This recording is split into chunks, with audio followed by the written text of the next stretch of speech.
श्रीमद कुंज विहारणे नमः।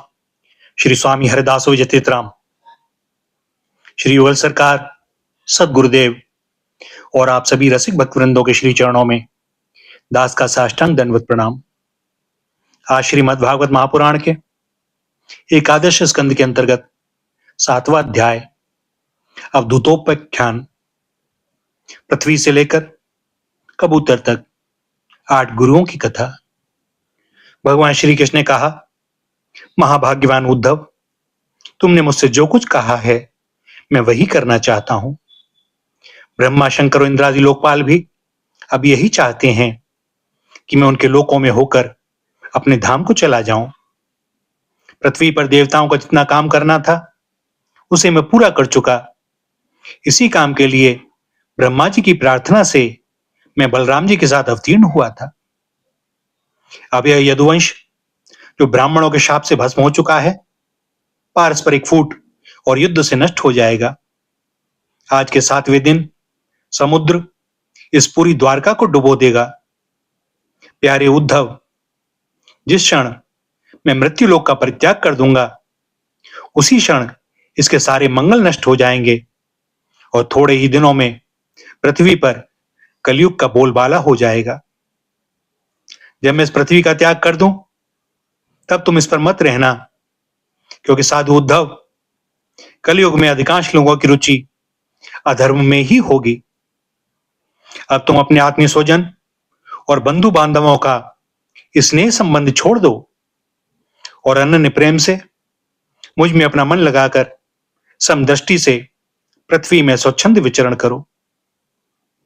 इस जगत में जो कुछ मन से सोचा जाता है, वाणी से कहा जाता है, नेत्रों से देखा जाता है और श्रवण आदि इंद्रियों से अनुभव किया जाता है, वह सब नाशवान है।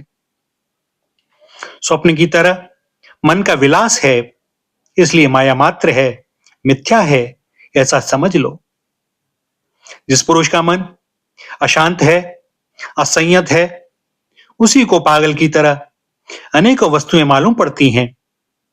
वास्तव में चित्त का भ्रम ही है। नानात्व का भ्रम हो जाने पर ही यह गुण है और यह दोष, इस प्रकार की कल्पना करनी पड़ती है। जिसकी बुद्धि में गुण और दोष का भेद बैठ गया है, दृढ़ मूल हो गया है, उसी के लिए कर्म, अकर्म और विकर्म रूप भेद का प्रतिपादन हुआ है। इसलिए उद्धव, तुम पहले अपनी समस्त इंद्रियों को अपने वश में कर लो, उनकी बागडोर अपने हाथ में ले लो और केवल इंद्रियों को ही नहीं, चित्त की समस्त वृत्तियों को भी रोक लो और फिर ऐसा अनुभव करो कि यह सारा जगत अपने आत्मा में ही फैला हुआ है और आत्मा मुझ सर्वात्मा इंद्रियातीत ब्रह्म से एक है, अभिन्न है। यह वेदों के मुख्य तात्पर्य, निश्चय रूप ज्ञान और अनुभव रूप विज्ञान से भली भांति संपन्न होकर तुम अपने आत्मा के अनुभव में ही आनंद मग्न रहोगे और संपूर्ण देवता आदि शरीरधारियों के आत्मा हो जाओगे। इसलिए किसी भी विघ्न से तुम पीड़ित नहीं हो सकोगे, क्योंकि इन विघ्नों और विघ्न करने वालों की आत्मा भी तुम ही होगे। जो पुरुष गुण और दोष बुद्धि से अतीत हो जाता है, वह बालक के समान निषिद्ध कर्म से निवृत्त होता है, परंतु दोष बुद्धि से नहीं। वह विहित कर्म का अनुष्ठान भी करता है, परंतु गुण बुद्धि से नहीं। जिसने श्रुतियों के तात्पर्य का यथार्थ ज्ञान ही नहीं प्राप्त कर लिया, बल्कि उनका साक्षात्कार भी कर लिया है, और इस प्रकार जो अटल निश्चय से संपन्न हो गया है, वह समस्त प्राणियों का हितैषी सुहृद होता है और उसकी वृत्तियां सर्वथा शांत रहती हैं। वह समस्त प्रतिमान विश्व को मेरा ही स्वरूप, आत्मस्वरूप देखता है, इसलिए उसे कभी जन्म मृत्यु के चक्कर में नहीं पड़ना पड़ता। श्री सुखदेव जी कहते हैं, परीक्षित, जब भगवान श्री कृष्ण ने इस प्रकार आदेश दिया, तब भगवान के परम प्रेमी उद्धव जी ने उन्हें प्रणाम करके तत्व ज्ञान की प्राप्ति की इच्छा से यह प्रश्न किया। उद्धव जी ने कहा, भगवान, आप ही समस्त योगियों की गुप्त पूंजी, योगों के कारण और योगेश्वर हैं।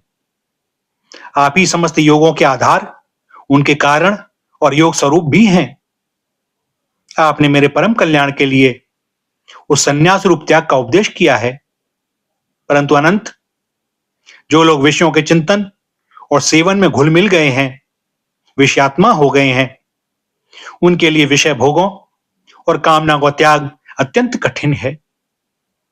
सर्वस्वरूप, उनमें भी जो लोग आपसे विमुख हैं, उनके लिए तो इस प्रकार का त्याग सर्वथा संभव ही है, ऐसा मेरा निश्चय है। प्रभो, मैं भी ऐसा ही हूं। मेरी मति इतनी मूढ़ हो गई है कि यह मैं हूं, यह मेरा है। इस भाव से मैं आपकी माया के खेल, देह और देह के संबंधी स्त्री पुत्र धन आदि में डूब रहा हूं। अतः भगवान, आपने जिस संन्यास का उपदेश किया है, उसका तत्व मुझ सेवक को इस प्रकार समझाइए कि मैं सुगमता पूर्वक उसका साधन कर सकूं। मेरे प्रभो, आप भूत भविष्य वर्तमान इन तीनों कालों से अबाधित एक रस सत्य हैं। आप दूसरों के द्वारा प्रकाशित नहीं, स्वयं प्रकाश आत्म स्वरूप हैं। मैं समझता हूं कि मेरे लिए आत्म तत्व का उद्देश्य करने वाला आपके अतिरिक्त देवताओं में भी कोई नहीं है। ब्रह्मा आदि जितने बड़े बड़े देवता हैं, वे सब शरीराभिमानी होने के कारण आपकी माया से मोहित हो रहे हैं। उनकी बुद्धि माया के वश में हो गई है। यही कारण है कि वे इंद्रियों से अनुभव किए जाने वाले बाह्य विषयों को ही सत्य मानते हैं। इसलिए मुझे तो आप ही उपदेश कीजिए। भगवान, इसी से चारों ओर से दुखों की दावाग्नि से जलकर और विरक्त होकर मैं आपकी शरण में आया हूं। आप निर्दोष, देश काल से अपरिछन्न, सर्वज्ञ, सर्वशक्तिमान और अविनाशी वैकुंठ लोक के निवासी एवं नरक के, क्षमा कीजिएगा, एवं नर के नित्य सखा नारायण हैं। अतः आप ही मुझे उपदेश कीजिए। भगवान श्री कृष्ण ने कहा, उद्धव, संसार में जो मनुष्य यह जगत क्या है, इसमें क्या हो रहा है, इत्यादि बातों का विचार करने में निपुण है, वे चित्त में भरी हुई अशुभ वासनाओं से अपने आप को स्वयं अपनी विवेक शक्ति से ही प्रायः बचा लेते हैं।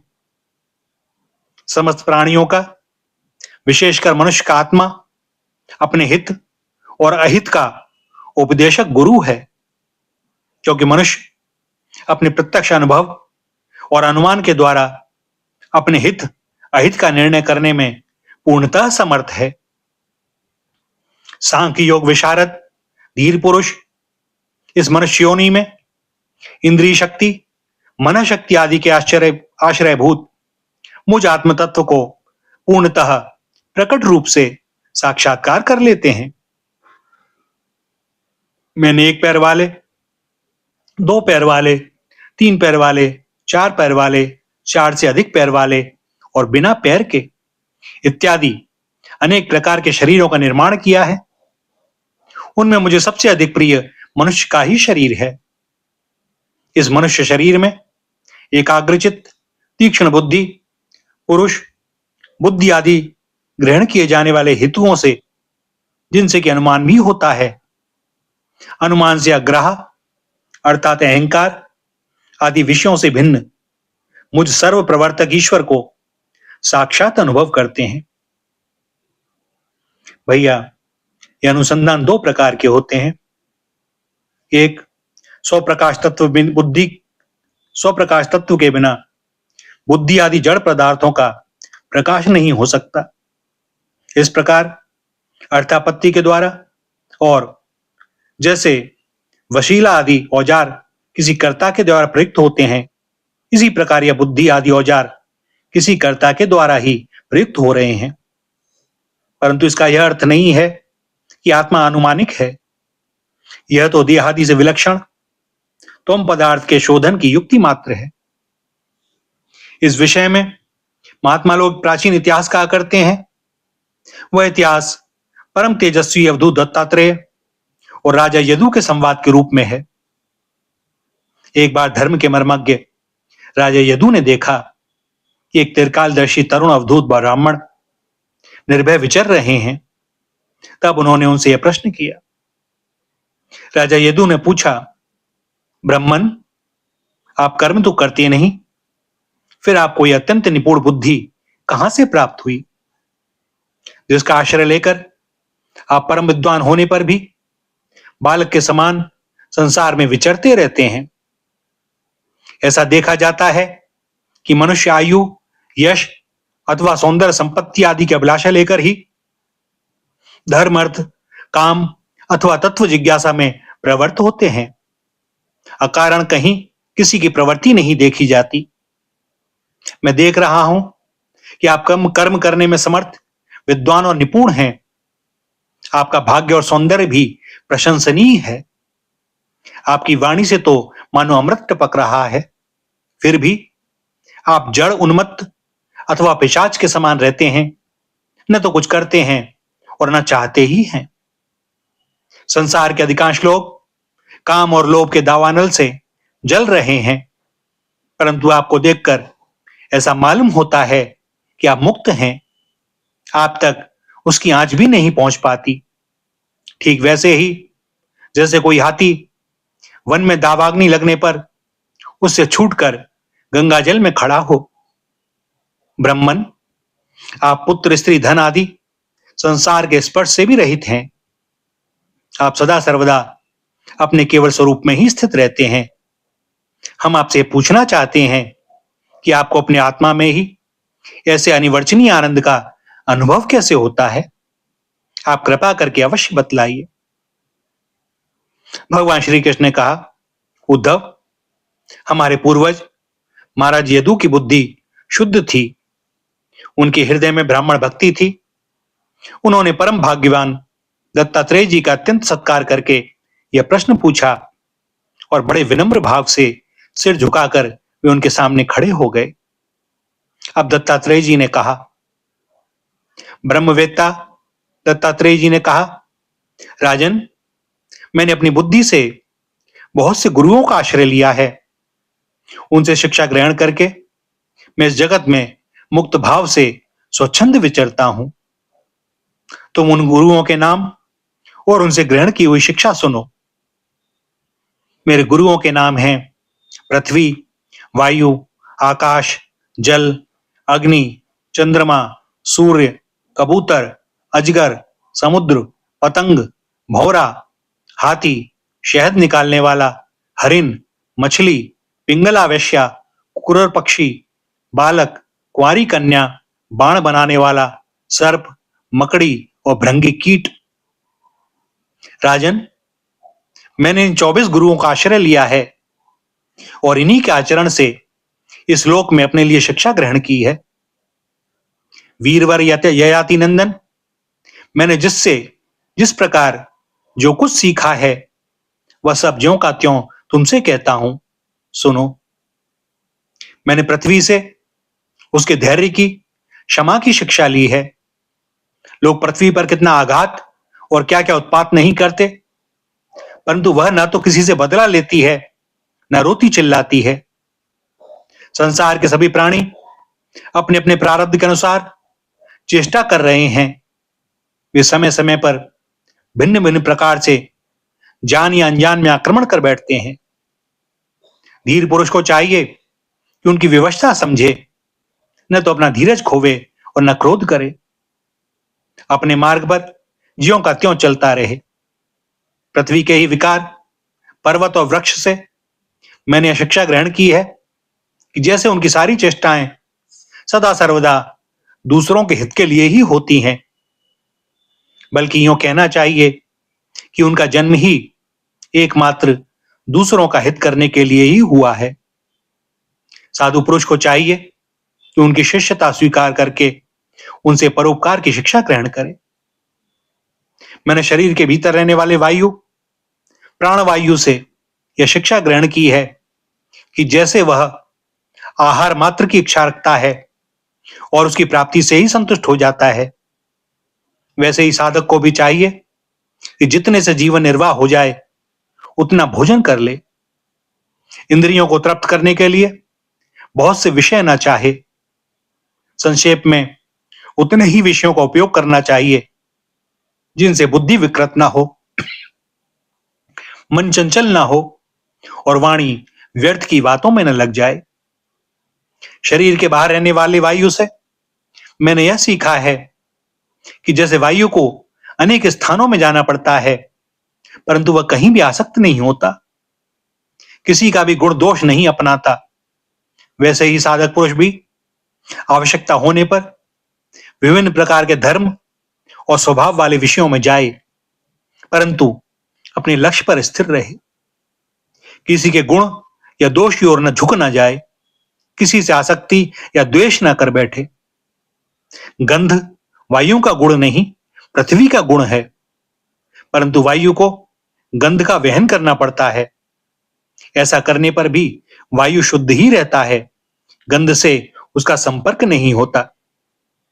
वैसे ही साधक का जब तक इस पार्थिव शरीर से संबंध है, तब तक उसे इसकी व्याधि पीड़ा और भूख प्यास आदि का भी वहन करना पड़ता है, परंतु अपने को शरीर नहीं, आत्मा के रूप में देखने वाला साधक शरीर और उसके गुणों का आश्रय होने पर भी उनसे सर्वथा निर्लिप्त रहता है।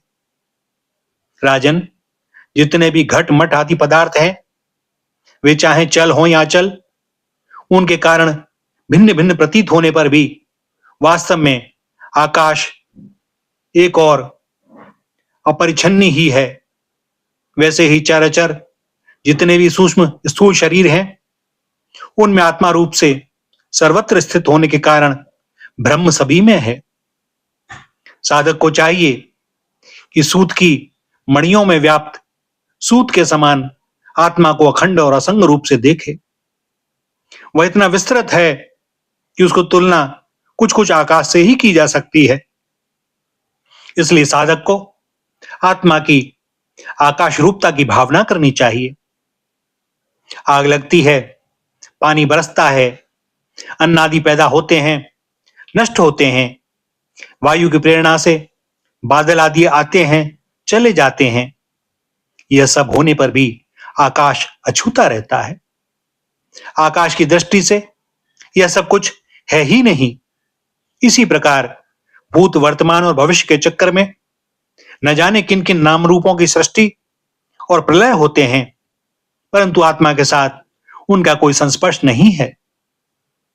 जिस प्रकार जल स्वभाव से ही स्वच्छ, चिकना, मधुर और पवित्र करने वाला होता है तथा गंगा आदि तीर्थों के दर्शन, स्पर्श और नामोच्चारण से भी लोग पवित्र हो जाते हैं, वैसे ही साधक को भी स्वभाव से ही शुद्ध, स्निग्ध, मधुरभाषी और लोक पावन होना चाहिए। जल से शिक्षा ग्रहण करने वाला अपने दर्शन, स्पर्श और नामोच्चारण से लोगों को पवित्र कर देता है। राजन, मैंने अग्नि से यह शिक्षा ली है कि जैसे वह तेजस्वी और ज्योतिर्मय होती है, जैसे उसे कोई अपने तेज से दबा नहीं सकता, जैसे उसके पास संग्रह परिग्रह के लिए कोई पात्र नहीं, सब कुछ अपने पेट में रख लेती है, और जैसे सब कुछ खा पी लेने पर भी विभिन्न वस्तुओं के दोषों से वह लिप्त नहीं होती, वैसे ही साधक भी परम तेजस्वी, तपस्या से दैदीप्यमान, इंद्रियों से अपराभूत, भोजन मात्र का संग्रही और यथा योग्य सभी विषयों का उपभोग करता हुआ भी अपने मन और इंद्रियों को वश में रखे, किसी का दोष अपने में ना आने दे। जैसे अग्नि लकड़ी आदि में अप्रकट रहती है और कहीं प्रकट, वैसे ही साधक भी कहीं गुप्त रहे और कहीं प्रकट हो जाए। वह कहीं कहीं ऐसे रूप में भी प्रकट हो जाता है जिससे कल्याणकामी पुरुष उसकी उपासना कर सकें। वह अग्नि के समान ही भिक्षा रूप हवन करने वालों के अतीत और भावी अशुभ को भस्म कर देता है तथा सर्वत्र अन्न ग्रहण करता है। साधक पुरुष को उसका विचार करना चाहिए कि जैसे अग्नि लंबी चौड़ी, टेढ़ी सीधी लकड़ियों में रहकर उनके समान ही सीधी, टेढ़ी या लंबी चौड़ी दिखाई पड़ती है, परंतु वास्तव में वह वैसी है नहीं। उसी प्रकार सर्वव्यापक आत्मा भी अपनी माया से रचे हुए कार्य कारण रूप जगत में व्याप्त होने के कारण उन वस्तुओं के नाम रूप से कोई संबंध ना होने पर भी उनके रूप में प्रतीत होने लगता है। मैंने चंद्रमा से यह शिक्षा ग्रहण की है कि यद्यपि जिसकी गति नहीं जानी जा सकती, उस काल के प्रभाव से चंद्रमा की कलाएं घटती बढ़ती रहती हैं, तथापि चंद्रमा तो चंद्रमा ही है, वह न घटता है और न बढ़ता ही है। वैसे ही जन्म से लेकर मृत्यु पर्यंत जितनी भी अवस्थाएं हैं, सब शरीर की हैं, आत्मा से उनका कोई भी संबंध नहीं है। जैसे अग्नि की लपट अथवा दीपक की लौ क्षण क्षण में उत्पन्न और नष्ट होती रहती है, उनका यह क्रम निरंतर चलता रहता है, परंतु दिख नहीं पड़ता। वैसे ही जल प्रवाह के समान वेगवान काल के द्वारा क्षण क्षण में प्राणियों के शरीर की उत्पत्ति और विनाश होता रहता है, परंतु अज्ञानवश वह दिखाई नहीं पड़ता। राजन, मैंने सूर्य से यह शिक्षा ग्रहण की है कि जैसे वे अपनी किरणों से पृथ्वी का जल खींचते और समय पर उसे बरसा देते हैं, वैसे ही योगी पुरुष इंद्रियों के द्वारा समय पर विषयों का ग्रहण करता है और समय आने पर उनका त्याग, उनका दान भी कर देता है। किसी भी समय उसे इंद्रिय के किसी भी विषय में आसक्ति नहीं होती। स्थूल बुद्धि पुरुषों को जल के विभिन्न पात्रों में प्रतिबिंबित हुआ सूर्य उन्हीं में प्रविष्ट सा होकर भिन्न भिन्न दिखाई पड़ता है, परंतु इसे स्वरूपतः सूर्य अनेक नहीं हो जाते। वैसे ही चल अचल उपाधियों के भेद से ऐसा जान पड़ता है कि प्रत्येक व्यक्ति में आत्मा अलग अलग है, परंतु जिनको ऐसा मालूम होता है उनकी बुद्धि मोटी है। असल बात तो यह है कि आत्मा सूर्य के समान एक ही है, स्वरूपतः उसमें कोई भेद नहीं है। राजन, कहीं किसी के साथ अत्यंत स्नेह अथवा आसक्ति नहीं करनी चाहिए, अन्यथा उसकी बुद्धि अपना स्वतंत्र खोकर दीन हो जाएगी और उसे कबूतर की तरह अत्यंत क्लेश उठाना पड़ेगा। राजन, किसी जंगल में कबूतर रहता था। उसने पेड़ पर अपना घोंसला बना रखा था। अपनी मादा कबूतरी के साथ वह कई वर्षों तक उसी घोंसले में रहा। उस कबूतर के जोड़े के हृदय में निरंतर एक दूसरे के प्रति स्नेह की वृद्धि होती जाती थी।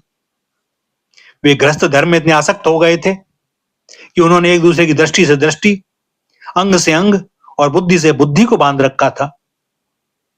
उनका एक दूसरे पर इतना विश्वास हो गया था कि वे निशंक होकर वहां की वृक्षावली में एक साथ सोते, बैठते, घूमते फिरते, ठहरते, बातचीत करते, खेलते और खाते पीते थे।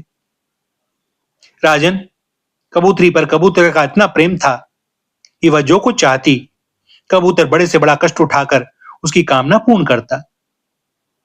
वह कबूतरी भी अपने कामुक पति की कामनाएं पूर्ण करती। समय आने पर कबूतरी को पहला गर्भ रहा।